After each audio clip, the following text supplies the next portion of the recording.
Bonjour, je suis Julien. Toujours dans cette première unité, je souhaite vous parler de phonétique. D'accord? Nous l'avons fait avec l'alphabet, avec les numéros. Maintenant, je vais vous parler de la phonétique du son O. Le son O peut avoir en français plusieurs orthographes. Tout d'abord, la plus simple, la lettre O, qui se prononce donc O. Mais il existe aussi différents groupes de lettres qui, lorsqu'on les prononce, se prononcent également O. Par exemple, E, A, U se prononce O. A, U, X se prononce également O. Un exemple, faux. Autre groupe de lettres qui se prononcent de la même manière, A, U se prononcera O.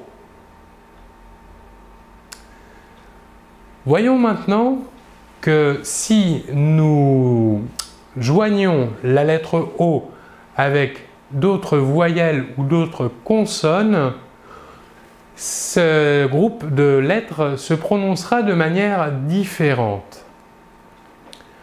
Par exemple, si l'on joint la lettre O à la lettre N, nous obtiendrons le son ON. ON. Un exemple, un pont. Que remarquons-nous? Ce phonème est un nasal, c'est-à-dire que si vous positionnez votre doigt sous le nez, vous devez sentir passer de l'air. On. Alors que pour le O, qui n'est pas nasal, vous ne sentirez pas d'air passer sur votre doigt. O. L'air sortira entièrement par la bouche. Alors que pour le ON, l'air sortira par le nez. Autre exemple, lorsque la lettre O est jointe à la voyelle U, nous obtiendrons le son OU.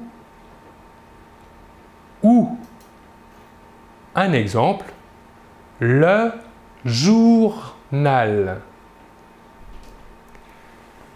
Troisième exemple, si l'on rassemble la lettre O et la lettre I, l'ensemble OI se prononcera OUA. OUA.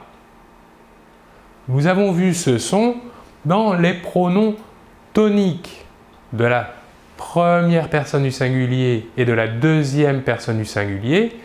Par exemple, toi, moi. Enfin, si l'on joint le O aux lettres IN, nous obtiendrons le son moins.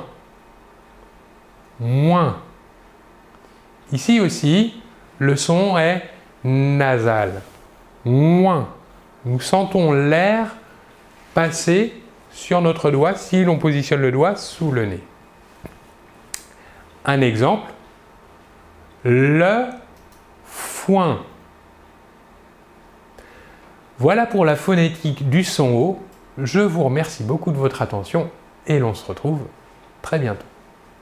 Au revoir.